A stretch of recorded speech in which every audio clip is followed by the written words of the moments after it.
In today's episode of the Deep Dive Psychology podcast, we're diving deep into a question that haunts so many gifted kids as they grow up. Why do so many smart children end up feeling lonely, stuck, and directionless as adults? This episode includes subtitles, so you can engage more intentionally, absorb at your own pace, and reflect on these ideas more deeply. So let's get into it. Why is it that children who were once called gifted, talented, or ahead of the curve, kids who were praised endlessly for their brains, grow up to feel lost? You would think that early intelligence and academic success would lead to a smooth, happy, successful adulthood, right? But that's not what happens for a lot of them. Somewhere between acing spelling tests and figuring out long division before everyone else, something breaks down. The praise they once received starts to feel like pressure. The confidence they used to feel morphs into anxiety, and the path that once seemed paved with promise becomes filled with doubt. These kids were told they were different in the best way, exceptional, full of potential, destined for big things. But as the years go by, those same kids often find themselves stuck. They struggle to connect with others. They lose motivation. They wrestle with self-doubt, procrastination, and isolation. They seem competent on the outside, sharp, articulate, maybe even successful by most standards, but internally they feel off, like something's missing, like life is passing by and they're stuck watching it unfold from behind a glass wall. And here's the twist. There's actually a reason for that, a psychological one that goes back to childhood. See, when you're constantly told you're smart, when you're repeatedly praised for your brain rather than your effort, you end up building your entire identity around being the smart one. And that identity, it can become a cage. So let's unpack this step by step. And more importantly, let's talk about how to break out of that cage. When we're young, our identities are simple. Kids latch onto a few labels or interests and build their whole personality around them. Maybe one kid is obsessed with dinosaurs. Another is the art kid. Someone else lives and breathes Minecraft or Pokemon. It's innocent and one-dimensional, but that's developmentally normal. It's how we start shaping our sense of self.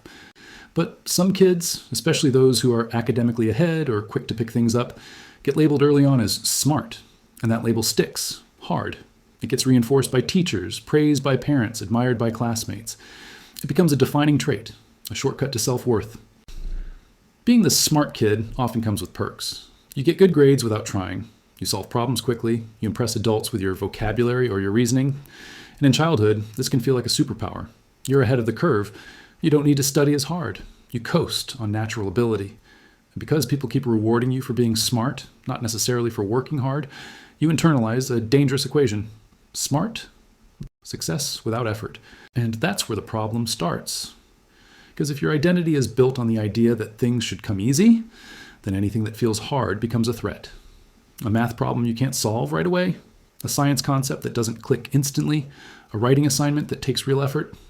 Suddenly, those aren't just challenges. They feel like evidence that maybe you're not so smart after all. So what do? You start avoiding situations where you might fail. You don't raise your hand unless you're 100% sure of the answer. You don't try out for the school play or join the coding club because what if you're not good? You don't want to risk looking foolish. You only pursue the things where you know you'll shine. And over time, this shrinks your world. You become someone who avoids risk, who avoids discomfort, who avoids growth. Meanwhile, your peers, the ones who weren't labeled as gifted, the ones who had to try, who struggled and failed and got back up, those kids are developing something else. They're building resilience. They're learning how to stick with difficult tasks. They're strengthening their ability to cope with uncertainty. And socially, they're bonding through shared experiences, team sports, group projects, summer camps, awkward first jobs. But the smart kid? They're stuck in a comfort zone, and the longer they stay there, the more isolated they become. Eventually, that sense of isolation isn't just academic, it becomes emotional and social. Because growth, connection, friendship, they all require vulnerability. And if you're someone who has built their identity around never messing up, never showing weakness, then you're missing out on those bonding moments where real connection is formed. You don't join the club because you might not be great at it. You skip the group hang because social dynamics feel too unpredictable. You avoid trying new things because new things might expose you. And this is where it gets painful, because even though you're protecting yourself, you're also cutting yourself off from growth, from relationships, from the richness of life. But you still crave connection. So what do? You intellectualize it. You try to understand people rather than engage with them. You study social cues like a scientist examining a rare species. You watch interactions, analyze motives, simulate conversations in your head. And while this can make you appear socially competent, charming even, it's exhausting. Because you're not present. You're performing. This is what's called cognitive empathy. You understand what others are feeling intellectually, but you're not feeling it with them. You're disconnected from your own emotional life, and that makes it hard to connect with others on a real human level. So now, even socializing becomes a performance. Another thing you need to be good at, another arena where failure feels dangerous, and so you begin to avoid that too. And here's where things get really tricky. Because you're smart, you believe you should be able to think your way out of this. You apply logic to emotional wounds. You try to reason your way to self-worth. You write affirmations.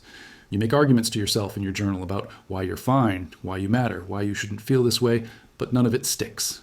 Because intelligence is not a tool for healing emotional pain. It's not designed for that. It's designed to solve external problems, not internal wounds. You can't fix loneliness with logic. You can't outthink shame. You can't reason your way into feeling worthy. At some point, the emotional pain becomes unbearable. And so the mind, trying to protect itself, develops one final defense: defensive arrogance. You tell yourself that you don't relate to other people because they're not on your level, that you're too deep, too complex for small talk or surface friendships, that you're not lonely, you're just above the noise. But deep down, you know it's not true. You don't feel superior, you feel left out, you feel like you're on the outside looking in, and pretending you don't care is easier than admitting you do. This defensive arrogance creates a wall. It keeps you from reaching out, from showing up, from being seen. Because being seen means being vulnerable, and being vulnerable feels like failure. So how do you get out? The first step, and this is non-negotiable, is to stop identifying as the smart kid. Not because being intelligent is bad, but because using intelligence as your identity is dangerous. When your self-worth is tied to how effortlessly you succeed, you'll do everything in your power to avoid struggle. And that's a recipe for stagnation. You'll sabotage growth just to protect an illusion. And eventually, that illusion will collapse. So what's the alternative? Build a new identity. One based not on being smart, but on being willing to grow. Start asking, what will help me move forward? What will challenge me to develop emotionally, socially, personally?